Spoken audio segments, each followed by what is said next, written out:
하나님께서는 이 세상에 두 개의 천국을 주셨는데 하나는 교회요, 다른 하나는 가정입니다. 왜 천국이라고 했습니까? 천국은 은혜로 가득 찬 곳이기 때문입니다. 죄 많고 부족한 우리를 받아주시고 영원한 복락을 주신 곳이 바로 천국입니다. 교회도 가정도 이 땅의 천국이라고 하는 말은 은혜가 있는 곳이라고 하는 뜻입니다. 교회는 우리에게 말씀을 주시고 복을 주시고 위로와 치유와 평안을 주는 곳입니다. 성경이 말씀하는 가정도 그런 곳입니다. 세상에서 지친 아버지가 일하다 가정으로 돌아와 위로를 받을 수 있는 곳이 바로 가정입니다. 하루 종일 자녀들 뒷바라지하고 일하느라 지친 어머니에게 활짝 웃음꽃이 피게 하는 곳이 바로 가정입니다.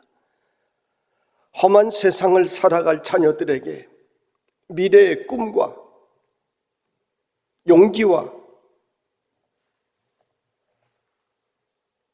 믿음을 심어주는 곳이 바로 가정입니다. 그래서 가정은 천국입니다. 이 두 개의 천국에는 하나님의 축복의 약속이 있습니다. 교회에서 충성하는 자에게는 영원히 빛나는 생명의 면류관을 약속해 주셨고, 가정에서 부모에게 순종하고 공경하는 자녀들에게는 이 땅에서 잘되고 장수하는 복을 약속해 주셨습니다. 여러분은 하나님께서 주신 이 두 가지 축복의 약속을 누리는 성도들이 되시기를 주님의 이름으로 축원합니다. 하나님께서 모세에게 주신 십계명은 두 개의 돌비로 되어 있는데, 하나는 위로 네 가지 하나님에 대한 계명과 다른 하나에는 6가지 이 세상에서 지켜야 할 계명으로 되어 있다고 학자들은 이야기를 합니다. 인간 세상에서 지켜야 할 6가지 계명 가운데 맨 위에 있는 첫 번째 계명이 부모 공경에 대한 계명입니다. 그래서 성경은 약속 있는 첫 번째 계명이라고 말씀하신 것입니다. 사실 우리 크리스찬들은 다른 계명들, 살인하지 말라, 간음하지 말라, 도적질하지 말라, 내 이웃을 해하려고 거짓 증거하지 말라, 이웃의 것을 탐내지 말라, 이 계명들에 대하여는 굉장히 긴장하고 지키려 하면서 첫 번째 계명이여 특별하게 계명 가운데 축복의 약속까지 들어있는 부모 공경에 대한, 순종에 대한 계명에 대해서는 깊이 생각하지 못하는 성도들이 많이 있다는 말입니다. 우리는 오늘 하나님의 말씀을 통하여 부모 공경에 대하여 회개하고 다시 한번 결단하는 성도들이 되시기를 주님의 이름으로 축복합니다. 하나님께서는 우리에게 10가지 계명을 주시고 그 계명 가운데 살라 하셨는데, 부모님이 돌아가시고 이 세상에 계시지 않는 사람에게는 10가지 계명이 없습니다. 9가지 계명밖에는 없습니다.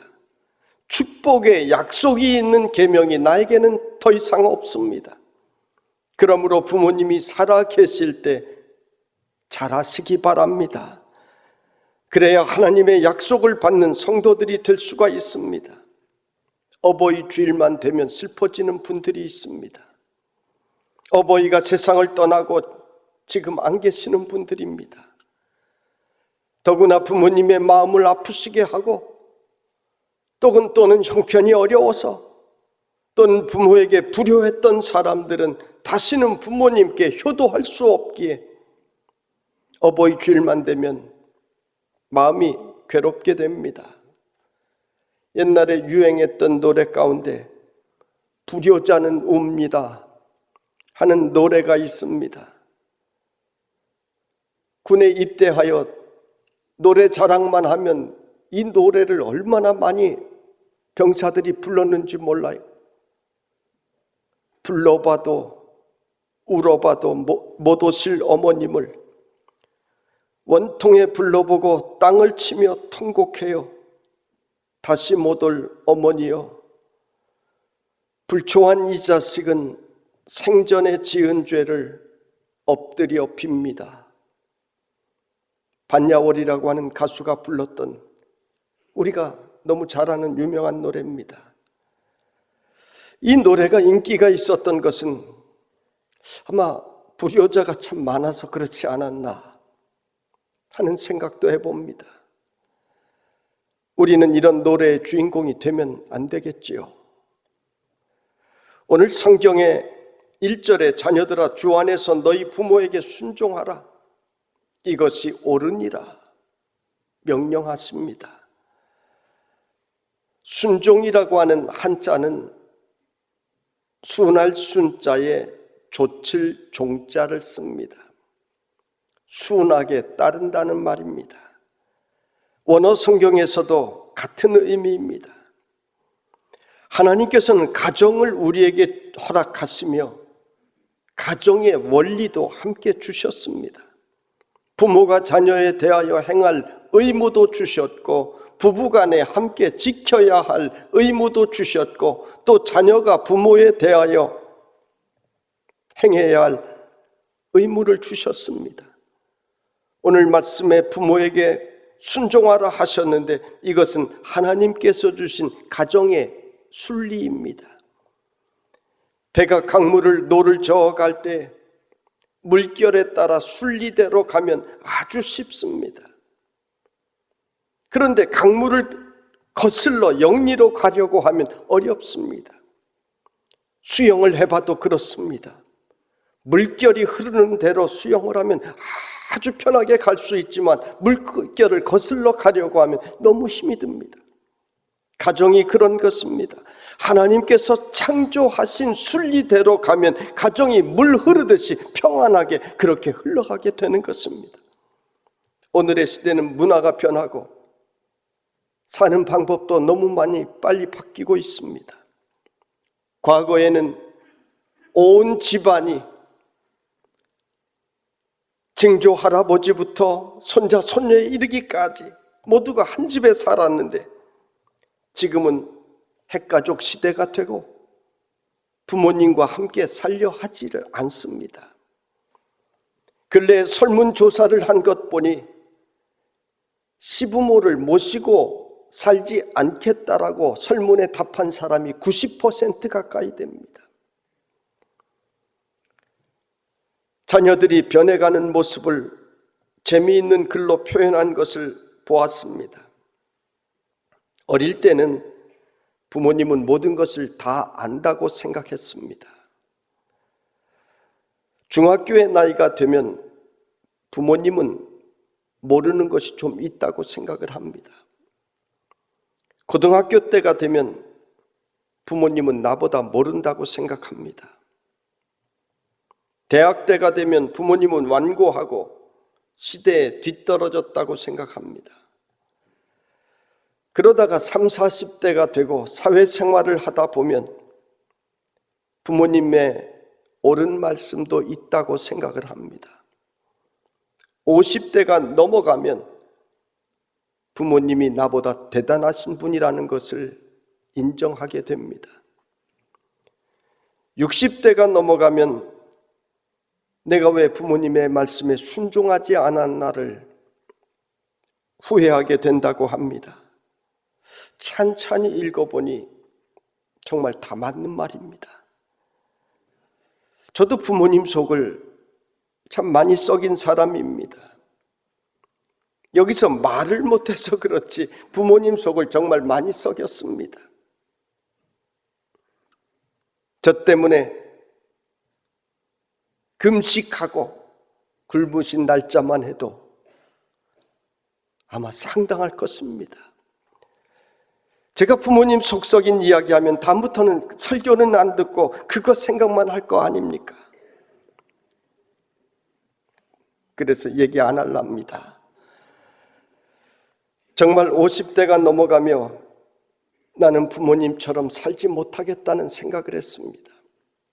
60이 넘어가면서 부모님은 정말 위대하시구나 하는 생각을 하고 왜 진작 부모님께 효도하고 순종하지 못했나를 후회하게 됩니다.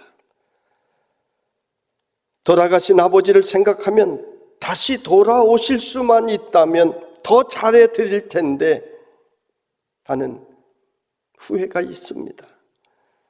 그래서 제가 좋아하는 찬송이 천국에서 만나보자 그날 아침 거기서, 이 찬송을 좋아합니다. 천국에서 만나보자 그날 아침 거기서. 천국에서 만나보자 신이 나잖아요. 신이 나는 것입니다.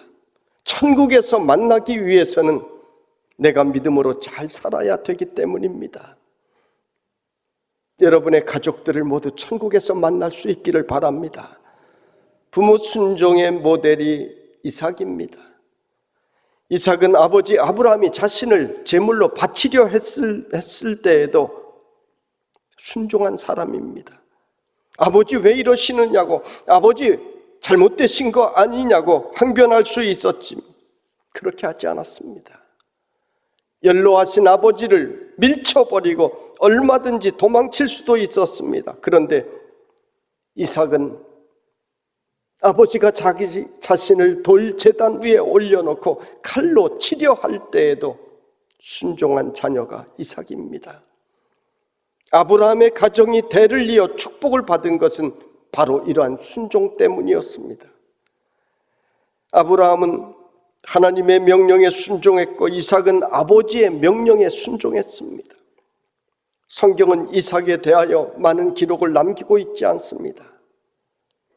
땅을 파는 곳마다 물이 나왔다. 아주 부자가 되었다. 형통하게 되었다. 사람들과 다투지 않았다. 이런 기록밖에는 없습니다. 기근으로 인하여 애굽에 갔다가 아내를 빼앗길 뻔한 적이 있는데 그것 외에는 그렇게 인생의 어려움을 당한 기록이 없습니다.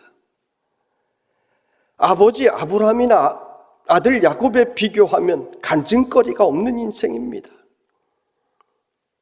손자인 요셉은 노예로 팔려갔다가 애굽의 총리에까지 올랐는데 이삭은 그렇게 드라마틱한 인생이 아니었습니다. 그런데 여러분, 이 말은 그만큼 평안한 인생을 살았다는 이야기입니다.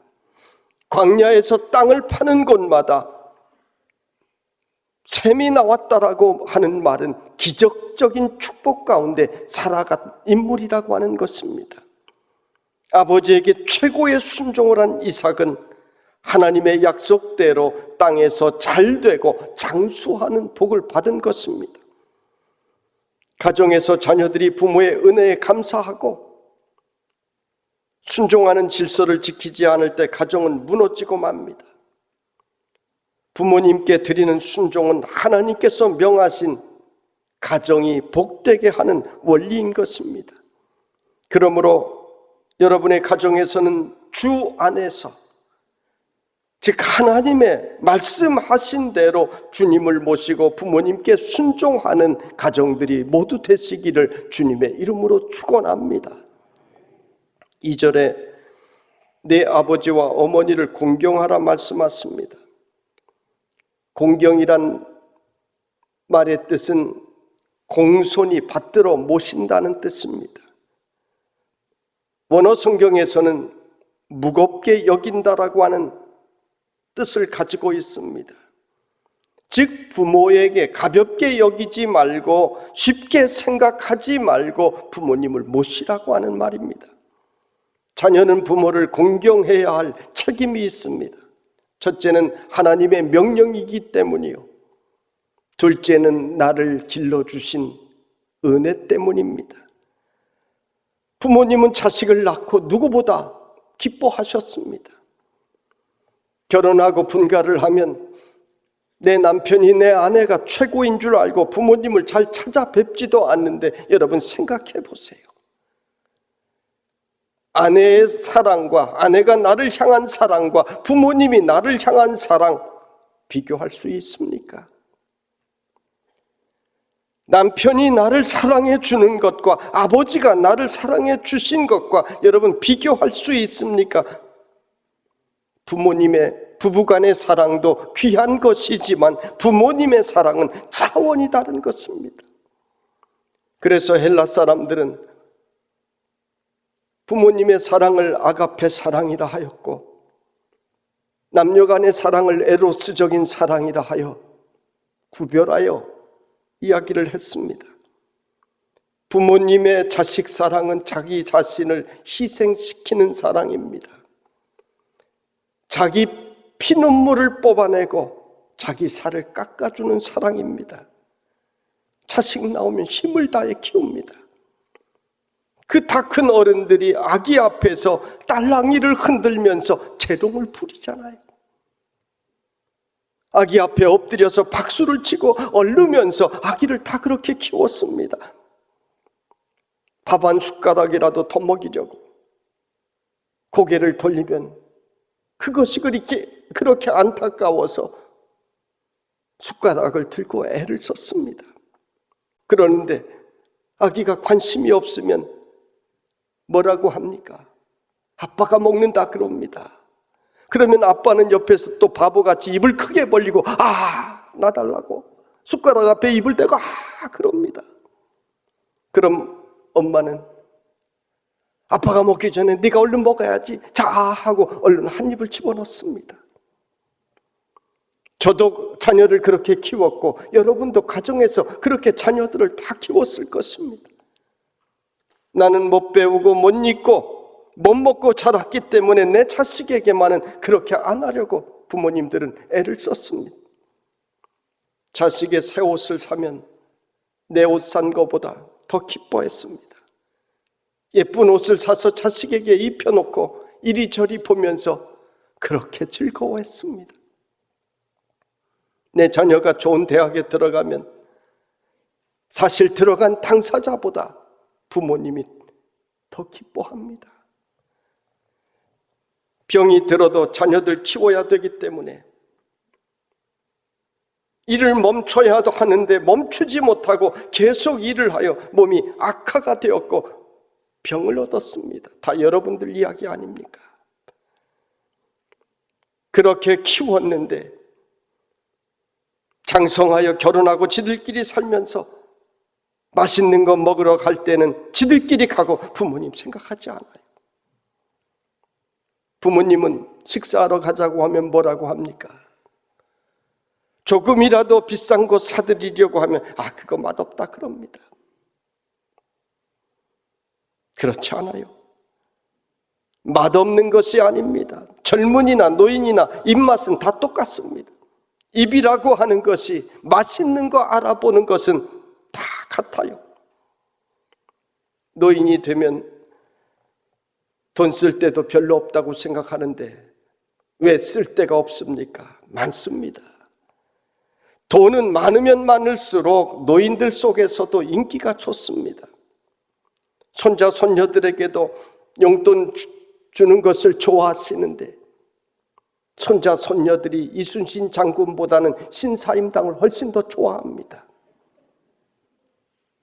노란 거 줘야 자꾸 할머니 할아버지 하고 따릅니다. 여러분 부모님께 용돈 드리는 것 아끼다가 돌아가신 후에 청개구리처럼 후회하지 마시기를 바랍니다. 이번 어버이날에도 여러분이 시골에 계신 부모님 뵈러 가겠다고 하면 코로나로 위험한데 왜 오냐? 바쁜데 뭘 오냐? 됐다 다음에 보자 그럽니다. 사실은 보고 싶어 미치는데 자식 고생할까 봐 오지 말라는 것이 부모님 마음입니다. 자식은 죽을 때까지 부모님 마음을 이해하지 못하고 살다가 세상을 떠난다고 합니다. 가정에서도 그렇고 국가적인 차원에서도 그러므로 어른들을 우리는 잘 받들어 공경해야 마땅한 것입니다. 특별히 이 나라에 연세 많이 드신 분들은 이 나라의 제일 어려운 시대를 살아오셨던 분들입니다. 우리나라 정말로 춥고 배고픈 시기를 살아오셨고 이 나라를 이렇게 세우신 분들입니다. 자식 먹이고 입히느라 그때는 정말로 못 먹고 못 배우고 입지 못했습니다. 우리 교회에서 한글 학교를 하는데 옛날에 자식들 먹이느라고 살리느라고 초등학교도 못 가고 한글도 못 배우고 그렇게 살아온 사람들이 많이 있기 때문입니다. 그런데 못 배웠다고 부모님께 함부로 말하는 사람, 정말 못돼 먹은 사람들입니다. 됐다고, 다 한다고 그만하시라고. 부모님이 왜 모릅니까? 다 아십니다. 그래서 속에서 눈물이 나는 것입니다. 보건복지부에서 나온 작년 노인학대 현황 보고서에 보니 자식들이 자기 부모를 학대한 경우가 전체 가운데 50%입니다. 나머지 30%는 부부 간의 학대입니다. 있을 수가 없는 일입니다. 사람이 늙으면 세 가지 서글픔이 있다고 합니다. 첫째, 아픈 데가 많아서 서글픕니다. 허리도 아프고 손과 무릎 관절 아프고 이가 아프고 온갖 질병이 다 찾아옵니다. 그래서 아파서 서글픕니다. 둘째, 외로워서 서글픕니다. 젊을 때는 일하느라 한가할 틈이 없었는데 나이 들어 일도 없고 자주 만나주는 사람도 없고 보고 싶은 손자 손녀도 자주 보지 못하니 그래서 혼자 외로워 서글픕니다.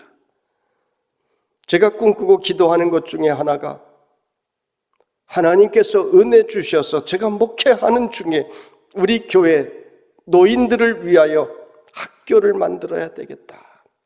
그렇게 기도하며 꿈꾸고 있습니다. 일주일에 한 번 하는 노인 학교가 아니라 초등학교처럼 매일 나와서 함께 성경도 공부하고 레크레이션도 하고 함께 식사도 하고 즐거움과 행복을 나누는 진짜 노인 학교입니다. 아마 만들면 전국 교회 가운데 처음으로 그런 학교가 만들어질 것입니다. 나이가 많아서 집에서 텔레비전만 보고 앉아 있으면 쓸쓸합니다.